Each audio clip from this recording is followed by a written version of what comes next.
indices. Now we will look at laws of logarithms. There's not as many as law of indices, but they are very important, and it is important that you remember them precisely and do not, mix them up.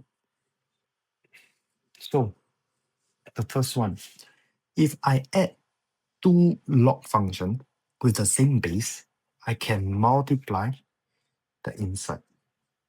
So log x base a plus log y base a equals to log xy base a.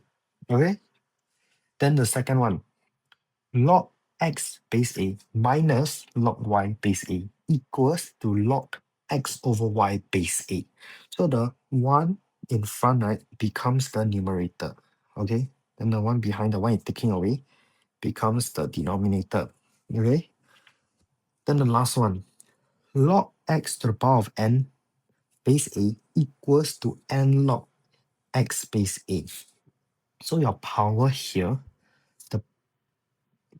your power that your input is raised to now becomes the coefficient in front. So it's being brought down. Okay?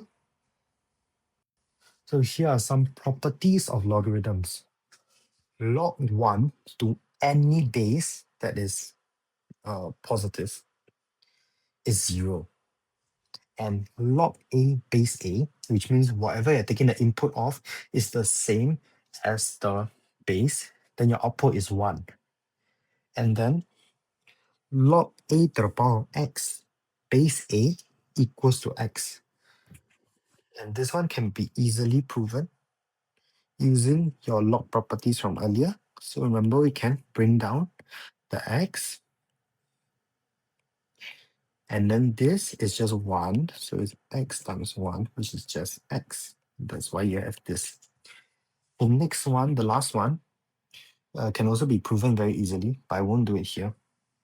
So if I have a raised to the power of log x base a, your output is just x, okay?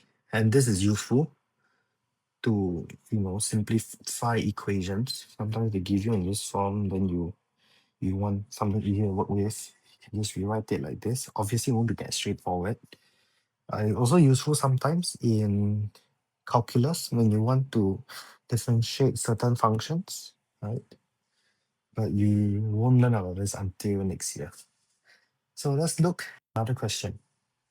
Using what you've learned, express this as a single logarithm. All right, so I would definitely need to rewrite 3 somehow. Is it possible to write 3 as a logarithm? Turns out yes, can actually multiply 3 by log 2 base 2. Why base 2? Because the other logarithm in the question is base 2.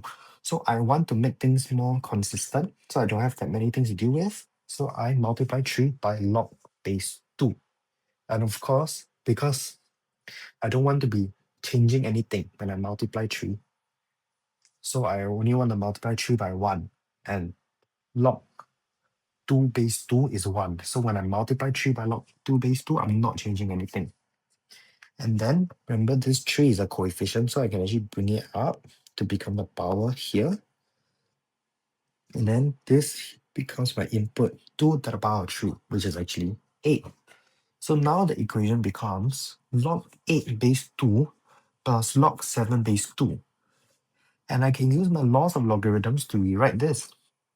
This is log 8 times 7 base 2. Remember from earlier? And we'll get this log 56 base 2. Shouldn't be too difficult. Yeah, except maybe the first step, but after practicing for a while, it should be quite instinctive. Click subscribe to become smarter with Learn Maths Today channel.